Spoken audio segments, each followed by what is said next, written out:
Hello everybody, and thank you for coming back to the channel and to this series where I'm discovering the RC, the details of the RC electronics. Now I know that for most of you this is probably boring, but for me it's still a discovery phase because it's much more daunting than maybe people think. So I do have a bit of progress. First thing, I have managed to connect this once. This is a servo tester. It's not expensive, but I hadn't brought up the courage, let's say, to try it out. So I'm going to see if I manage to do it again. I did it once already, a couple of days ago, and let's see if I can manage to do it. So basically what this is, on the one side there's an in, so in here I have to plug in the battery. That's my understanding, and it did work. I'm not sure if it has to be in one direction or another, so let's hope for the best. And there we have some light, and then on the other side I've got here like 9 pins, so I don't know in which one it is. I think I tried one and nothing happened, and then I had to try another one, and again I don't know what way up this would go. This maybe is working. And what this does, there's a hidden button here. It doesn't look like anything, but there's a hidden button there, and this cycles between these 3 views. This is manual, I think this is neutral, and this is auto. So let's see what this does. Yeah, let's see if you can see it. So now it's on manual mode. So if I turn this, basically the little gears in the servo are turning, and that's probably the way that I can then center or adjust the servo. Maybe not, we don't always want them in the center, right? I'm going to push this hidden button, and now it's going, I think, into the neutral, and if I push it again, it starts to cycle, which is very fancy. So I'm happy about that I managed to gather the courage for that, and that it seems to be working, both the tester and the servo, and also the battery on top of it. So I'll put it back there, I'll put it into neutral, and there it stays on neutral. So there I take it off, and these little things come without instructions, so one has to figure it out, or by watching some of you on YouTube, figure out how it works. So not expensive, but probably a good investment because everybody has them, and at least I can then control the servo. So I'm going to put that aside. I'll tidy it up later, and the battery probably also. Now the next step that I did was I did have my ESC, and I did buy the ESC and the motor. Actually, the motor comes without. Sorry, no, the motor came with these sockets, and I did buy some sockets for it, thinking that they would fit, but I didn't have the detail of the sockets. So the sockets that I bought were actually too small. So I took the whole thing down to the shop and asked for help, and they were very nice to oblige, and they did help me. So what I've been doing, what I did the other day, I managed to solder on those 3, I think these are called the female sockets, and this will be the male socket. So now this should be able to go in there and transmit. What I'm still missing on this is some heat shrink tubing that I want to put on also, like this one. It's going to be similar to this one.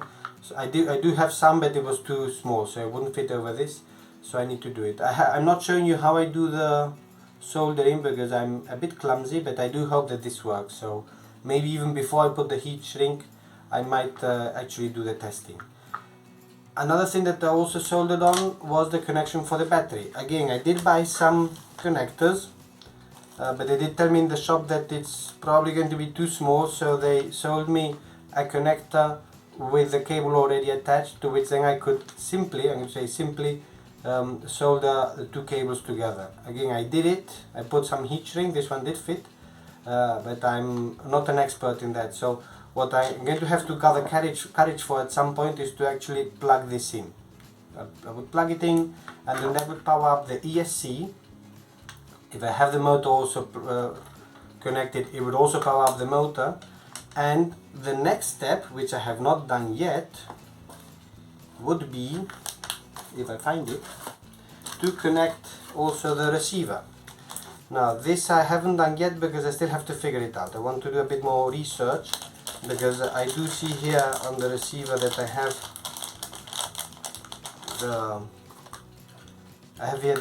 this is, I think it's for the pairing. I have to put it into, I'm not sure what channel, I have channels here which is bat, which I suppose is battery, then channel 6 through 1. So I have to figure out how I'm going to do then the pairing, but I would probably have to connect this, the pairing, then I would connect the ESC that would also control the engine, and maybe even a server to try to do it. So that is where I stand now. I'm sure, as I say, like for a lot of you it's very simple, like very basic problems that I have, but as I've never done it before, it is a little bit daunting, and I'm afraid of course that the ESC will go up in smoke. So I want to try to avoid that, of course. So anyhow, that's so far what I have.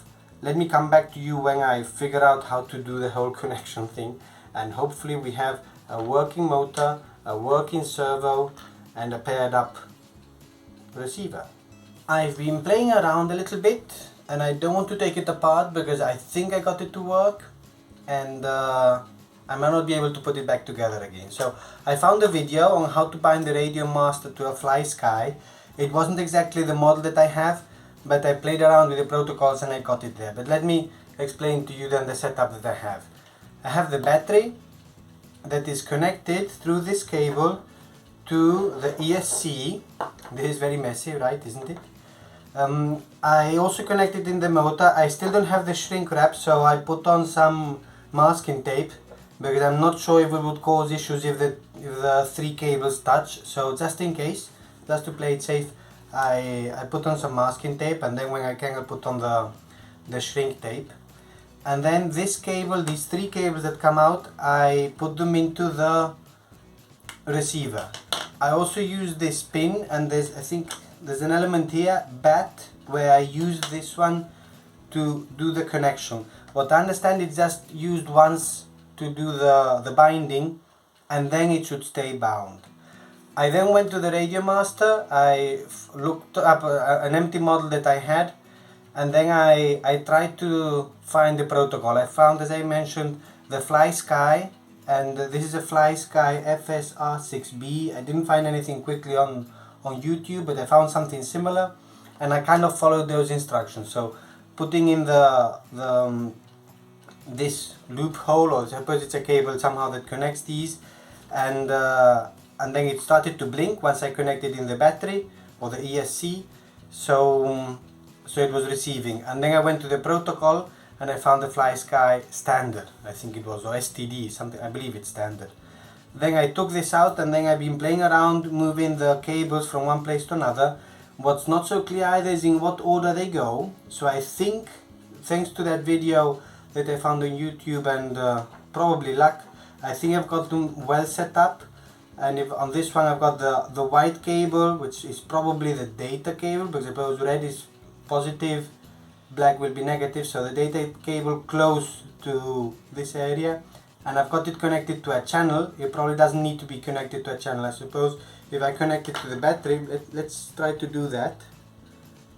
So it'll come off, and then let's see if it comes on again. Yeah, connected to the battery. Now it's beeping and doing movements on the motor, which I'm not sure why.